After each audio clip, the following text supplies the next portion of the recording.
Let's now go inside out and welcome in SNY NFL Insider Connor Hughes. And Connor, earlier on Thursday night, you said you were confident that the Giants would land Harbaugh, but he was still going to go and meet with the Falcons and the Titans. What moved this along so much faster late Thursday night?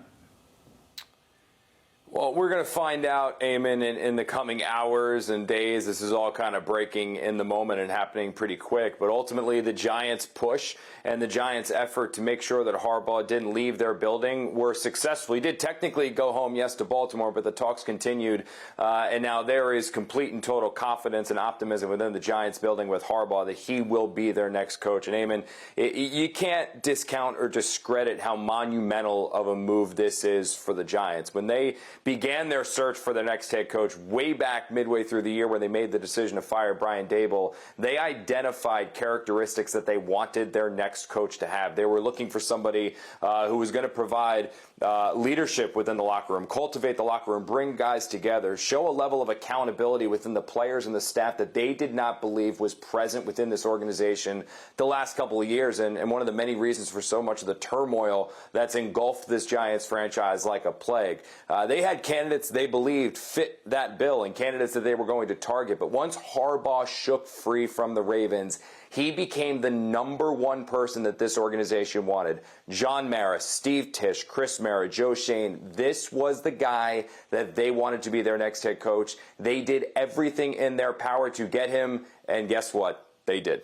I want to follow up on that angle to the story. We'll get to more of what Harbaugh brings to the table in a second. But, Connor, as you know as well as anyone, you cover this franchise. It has become one of the worst teams in the NFL. It has almost seemed rudderless.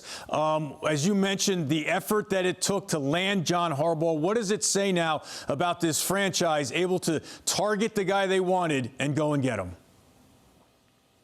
Well, that's the thing, Eamon, and you hit the nail on the head with one specific word, rudderless. It's one thing to be directionless, it's one way to be lost.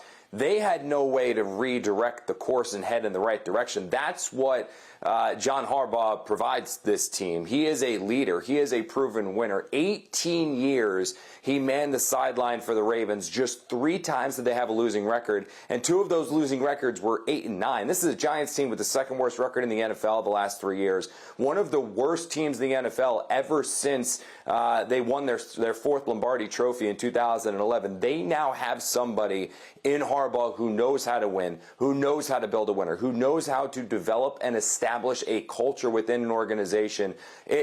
Are the Giants a contender this year? Absolutely not. But the feeling around this team, the pride that's been lost and missing from this organization the better part of the last 10, 15 years, it's now back with Harbaugh. There was some stiff competition in the Harbaugh sweepstakes. The Falcons were 8-9 last year. Matt Ryan has a good relationship reportedly with Harbaugh. The Titans have a great young quarterback as well in Cam Ward, a ton of cap space. What do you think will push the Giants over the edge here to land John Harbaugh? Honestly, I just think they're the best job. I do. I think they bring something that none of those other organizations do. They have the cap space that they can create easily by restructuring some of the contracts on the team. They have another significant draft capital and draft resources with that early first-round selection.